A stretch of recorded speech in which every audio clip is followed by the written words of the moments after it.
YouTube family. It is I, Sanika. Oh, how is everyone this blessed day? I know it's been a while since I've been on, a couple of weeks. I am now 29 weeks and 1 day.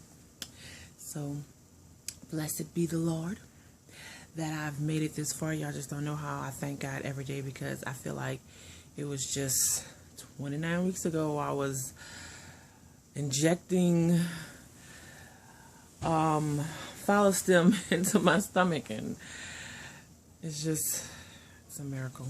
It really is.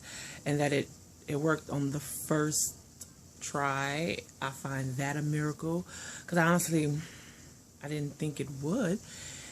And you know, I honestly thought I would have to give this like 3 tries before it worked, but prayer does work, and that's all. That's the one thing I can get out there, y'all, is that y'all have to pray. And when you pray, don't cease. Have complete faith in what you're praying about, and faith in God that He's going to make it happen, because He is wonderful. He is awesome. First, let's go on, tell y'all what's been going on in my pregnancy. Week 27 and 28. I was so happy when I made 28 weeks, 3rd trimester. I was just like, oh my goodness, I'm in the 3rd trimester. It was like, I don't know, I just felt this like weight lifted off of me, like I've made it this far and no turning back now. You know, so I was just like, oh my goodness, 28 weeks. And then now here I am, 29. So that means I have like 8 more weeks, y'all, before I'm holding Charlie Ann in my arms. And I'm just like, that is just a testimony in itself, right? Because I just didn't think at this point in time in my life that this is where I would be. I prayed about it, but I just didn't know it was going to happen. I knew it was going to happen. I just didn't know when. And this is the time God said, this is your time. So I just feel mighty blessed. As far as everything that's been going on in the past 2 weeks, my weight, I'm now up 3 pounds, I think, since the last time I've talked to y'all on that. But my doctor said, it's like the bottom of you is not going anywhere. He said it's just the top. So only thing that's like really getting big on me, y'all, is my boobies. As y'all can probably see, it's ridiculous. I can't wear a bra. I cannot wear a bra. If I wear a bra, I can't wear a bra because, you know, because of my lung disease, and the pressure on my lungs just make me not able to breathe. So, only time I wear a bra is when I'm leaving the house. And 2, because of the mastitis, it's back. It came back, y'all, last week. It's horrible. I had this, cyst that started growing out one of my pores. I have these like holes inside, like pores, big old pores all over my breast, y'all. Oh my goodness. And it just looked like my breasts are like a pin cushion, just like somebody just stuck me with pins. That's what my husband said, like somebody just like stuck you with pins. But I have these big old holes all over my breast. It's just a whole thousand like pores that's on your skin when you see people with porous skin. Well, imagine them like 10 times bigger on your breast. Yeah. So, and out of one of them, a bump has started growing out of it, like a little, just like a little pimple. It looked like. And one day I was scratching it, it bust, and it was just flat. And then a couple days later, it came back and it got bigger. And I was like, what is the heck going on? And then after that, it started getting hard, and it was like I couldn't bust it, couldn't do nothing. It just started getting hard. And then after that, my breast started getting red.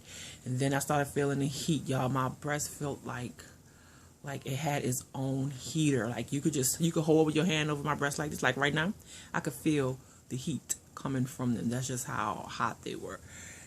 They are, should I say.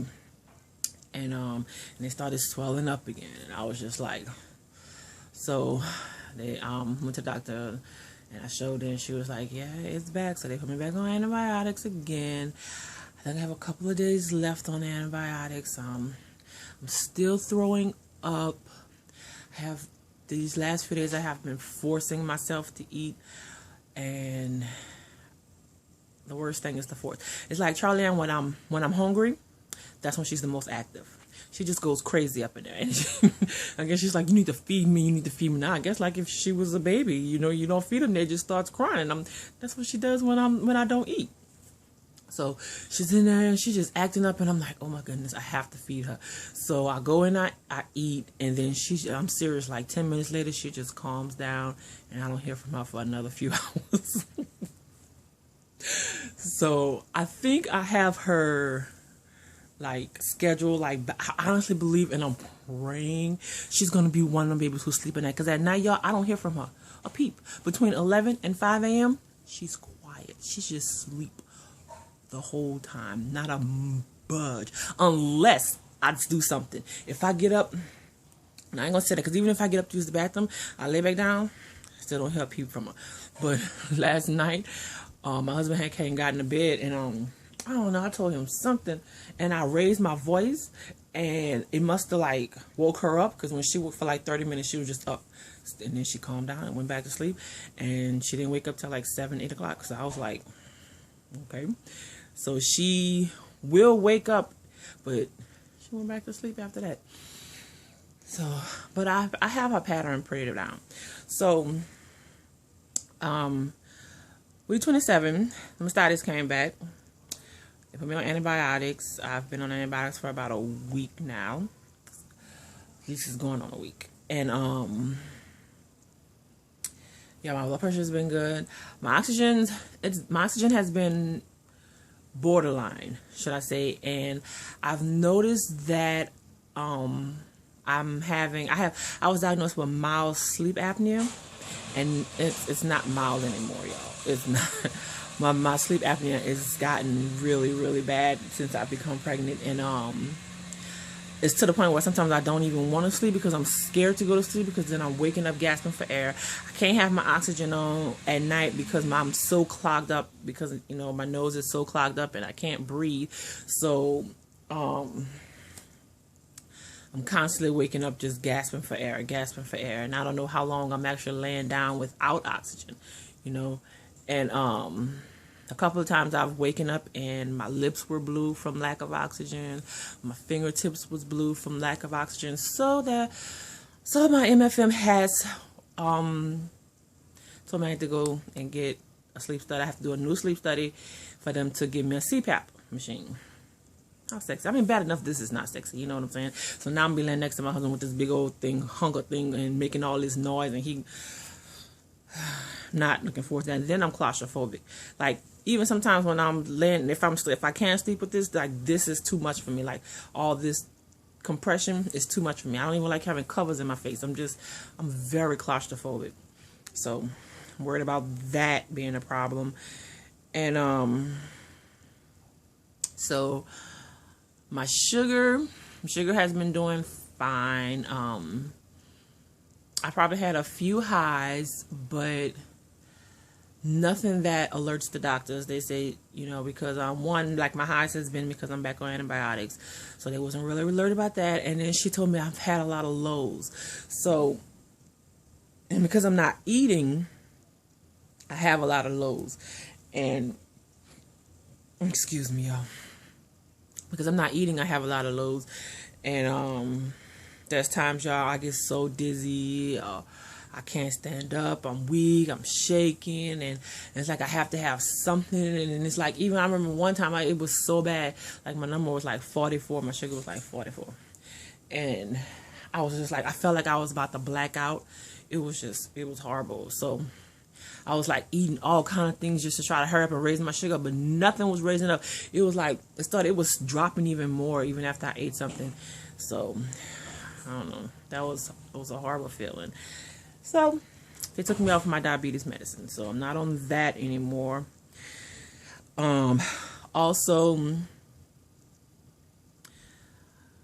yesterday, well, for about a week now, we've been trying to do the 3D 4D ultrasound of Charlie, right? Now, the first time, now I have to show y'all, the first time we went and did the ultrasound, she was head down.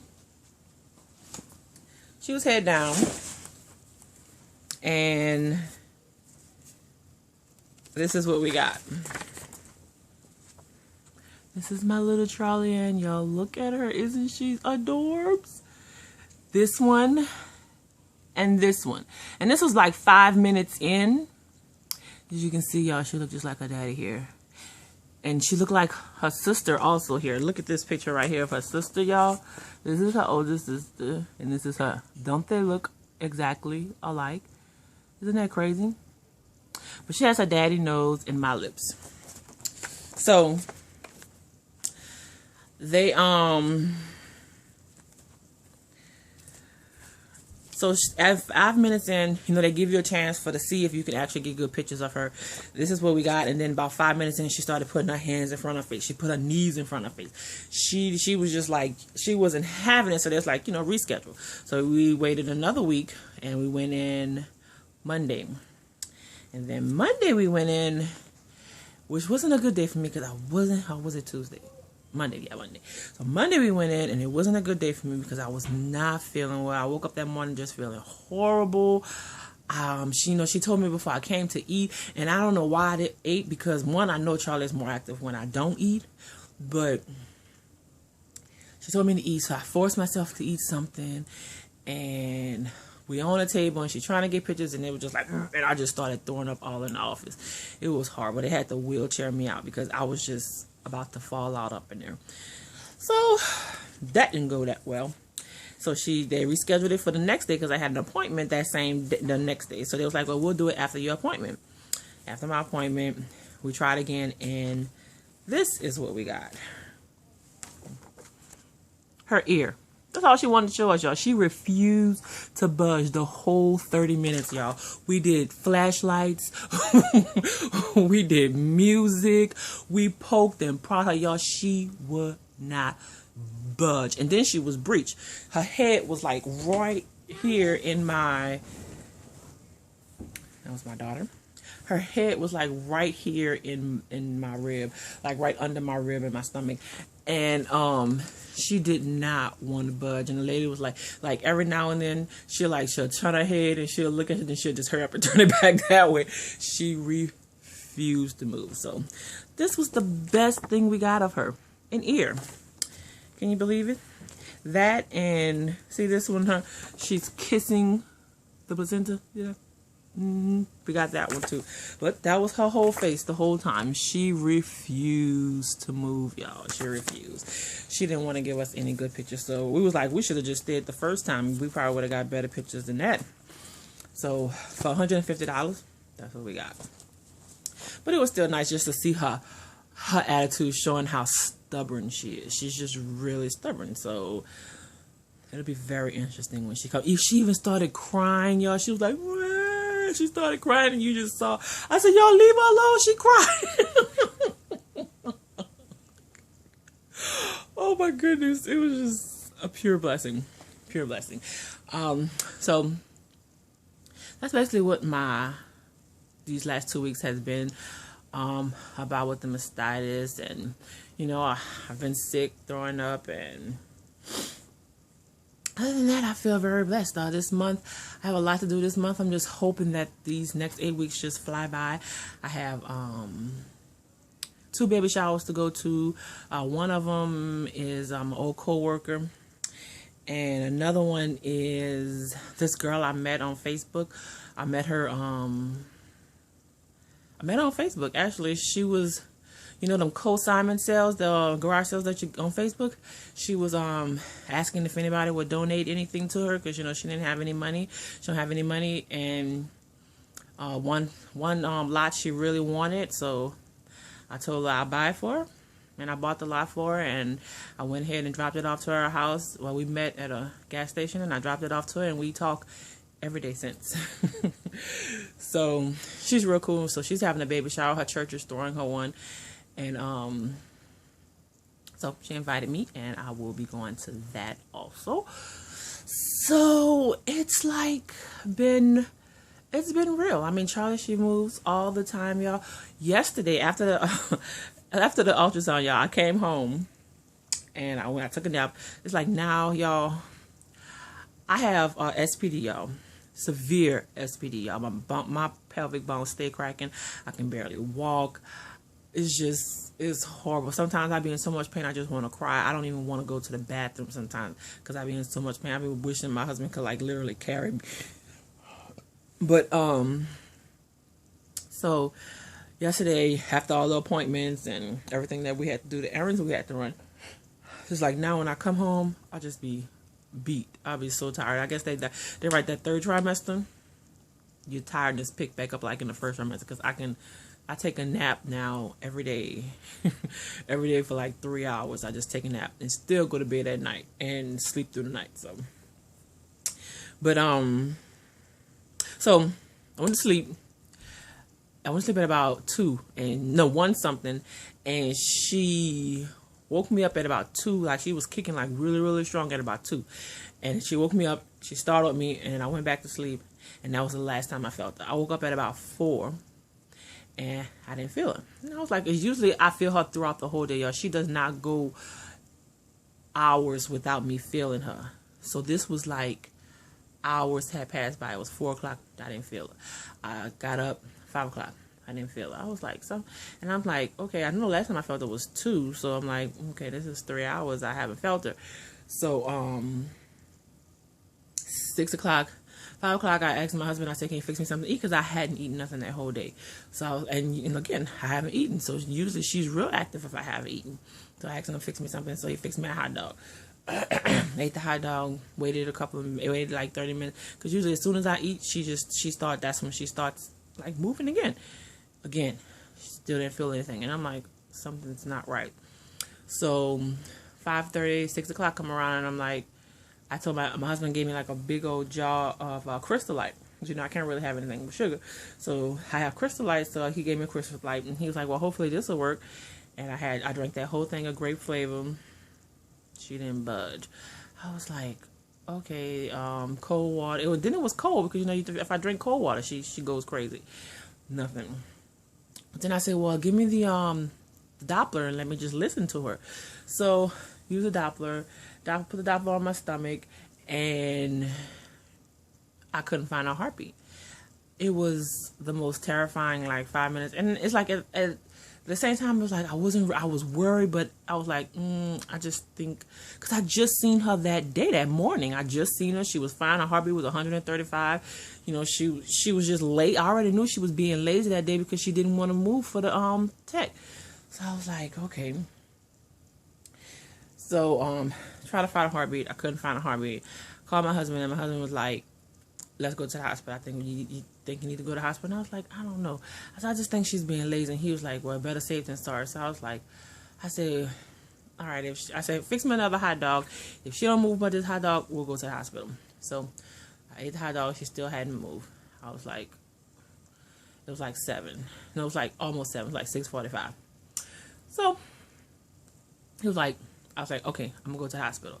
Told my husband, so he went, told my daughter, put her clothes on, we're going to the hospital.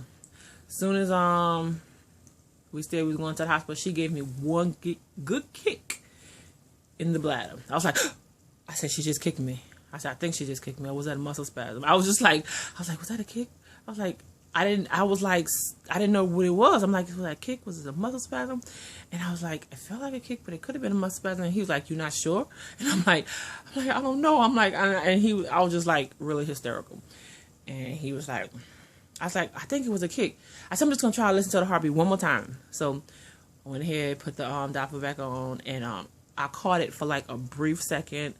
But it didn't come, the numbers hit, the heart rate didn't come up. So he was like, that's not it, the heart rate didn't come up. I said, that's because it's too low. I just think that she's positioned in a way where I can't catch it. And then all of a sudden I felt her, she went like this at the way low at the bottom of my stomach. So I'm thinking she was like laying across it like that. which is why I couldn't find her up here because she was way down there.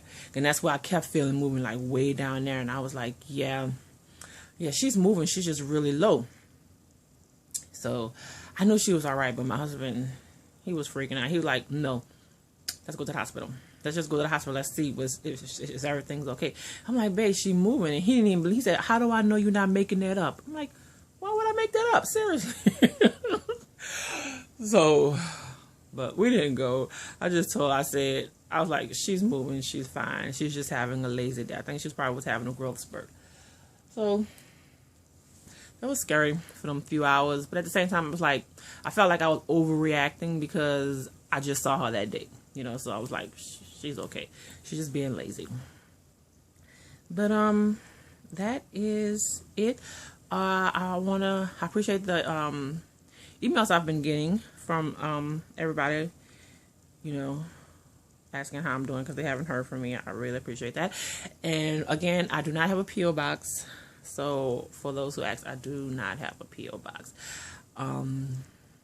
But I do have a registry on Amazon that I linked it on my last one. Oh, I'm on 20 minutes, y'all.